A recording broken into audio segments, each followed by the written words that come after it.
So I just finished building this 366 piece retro 1989 Batmobile, and it's pretty cool.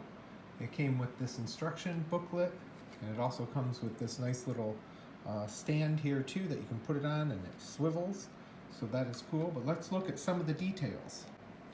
One of the things that's really cool is when you move the car back and forth, you have the flame, the jet out the back actually moves, so that is pretty cool. So we got some cool tail lights here too, and some tail pipes, quad pipes out the back. We got some neat little wings here as well, and some big tires on the back and smaller tires on the front. You got some intake barrels there, and some cool little details down here, like some pipes and some little hoses and stuff. You can also open the top here, and there's our little Lego Batman in there. Unfortunately, my Batman has this solid plastic cape, so you can't have that on while he's in the cockpit. But the cockpit is pretty cool as well. So you got gauges, and you got a little steering wheel down in there, and he's got like a little pad for his head, and that is all cool. The front is neat. It has the little headlights down there, little amber colored headlights, and you got the jet. That does not move with the car, but still pretty cool. And you have these little cannons here too. They actually fire. I'm not gonna, but if you push down on that, they actually fire and shoot out. So watch your eyes if you're gonna use the little cannons on the front. There's two of them, and it comes with a couple of extra, I guess you call them little missiles. And then we'll just go down the passenger side here, pretty much the same as the driver's side. You can see your little Batman figure in there. If you have the proper Batman figure, he'll have his, of course, hood on and his cape. Got the fins in the back, which are pretty cool. And overall, it's a really, really cool Batmobile. Definitely reminds me of the 1989 movie. So the instructions were really basic here.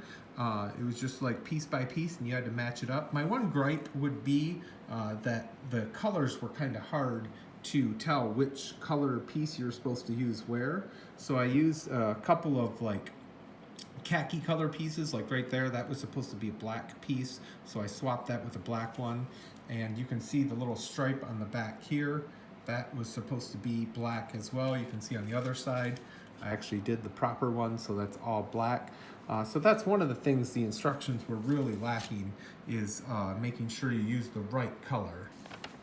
But overall, pretty good instructions if you just follow it step by step. And the car turned out really cool. It took me about an hour and a half, maybe 2 hours. I am not a Lego guy, so you know, somebody with more experience might be able to do a little bit better job. But you can see it had, well, those are the steps for the display. This is a little warning for the little missiles that fire out there. But it was 83 steps total to assemble the Batmobile. And then you have this little display stand, and I'll put the Batmobile on that now so you can kind of see. So it's a simple little stand with some stats on it. And you just set the Batmobile on and clip it in place there, and then it actually will rotate. So there it is up on the stand, so you can kind of change the oil or do whatever you need to do. It's kind of like a little lift, and then the stand, it's kind of hard with just one hand, but you can see it kind of moves just like that. So overall, pretty cool little project, a little addition to your collection, and I'm pretty happy with the quality of it, and I think you'll enjoy assembling it. If you like this little Batmobile and you want to buy one, you can find the link in the description, and I actually have these listed on eBay right now, so you can buy it today. Thanks for watching the video, and enjoy. I am Batman.